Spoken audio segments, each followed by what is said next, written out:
Hi guys, welcome to my channel. আমার নতুন channel Nabanita lifestyle. তো তোমাদের সবাইকে স্বাগত। আজকে তোমাদের সাথে শেয়ার করব একটা অন্যরকম ভিডিও। তো আজকে আমরা যাচ্ছি শ্যামনগর কালীবাড়ি। আমার বোনরা সবাই মিলে এখন বেরিয়ে পড়েছি।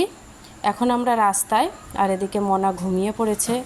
তারপরে আমরা নাবলাম স্টেশনের কাছে, সেখান থেকে এগিয়ে চলেছি কালীবাড়ির দিকে। তো এই যে রেলগেট পেরিয়ে আমরা যাচ্ছি।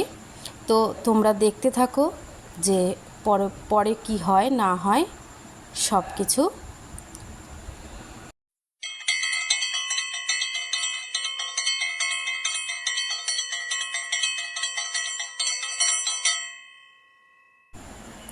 তারপর এই যে দেখো, আমরা এগিয়ে চলেছি, প্রায় কালীবাড়ির কাছাকাছি চলে এসেছি, গেটের কাছে। তো এদিকে মনার হানিমাসি আর দীপামাসি ও ওদের হাত ধরে হেঁটে চলেছে। তো ওই যে দেখা যাচ্ছে গঙ্গা। তো ফাইনালি এসে গেছি। তো এখন গঙ্গার পাড়ে দাঁড়িয়ে আছি। দেখো কত সুন্দর অপূর্ব দৃশ্য, খুবই সুন্দর লাগছে। সূর্যটা অস্ত যাওয়ার সময়, আর খুব সুন্দর হাওয়া বইছিল। তো সব মিলিয়ে দারুণ একটা ওয়েদার লাগছিল। আর মাঝে মাঝে আমরা একটু ফটো তুলে নিচ্ছিলাম, ভিডিও করছিলাম। তো এইবার আমরা মন্দিরের ভিতরে প্রবেশ করলাম।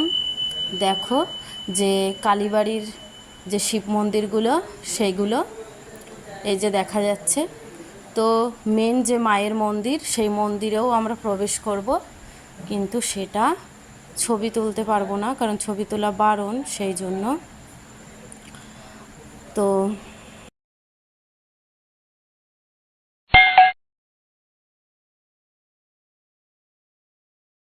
তারপর আমরা মন্দির দর্শন করেছি, করে আমরা কালীবাড়ির পাশেই এখানে রামকৃষ্ণ শরণ তীর্থ বলে একটা আশ্রম আছে ছোট, সেই আশ্রমে গেছি। তো এখানে এখন সন্ধ্যা আরতি হচ্ছে, তো সেটা। তো আবার একটু গঙ্গার পাড়ে ঘুরতে এলাম, তো সেই অপূর্ব দৃশ্য উপভোগ করতে। তো আজকে ভিডিওটা এই পর্যন্তই।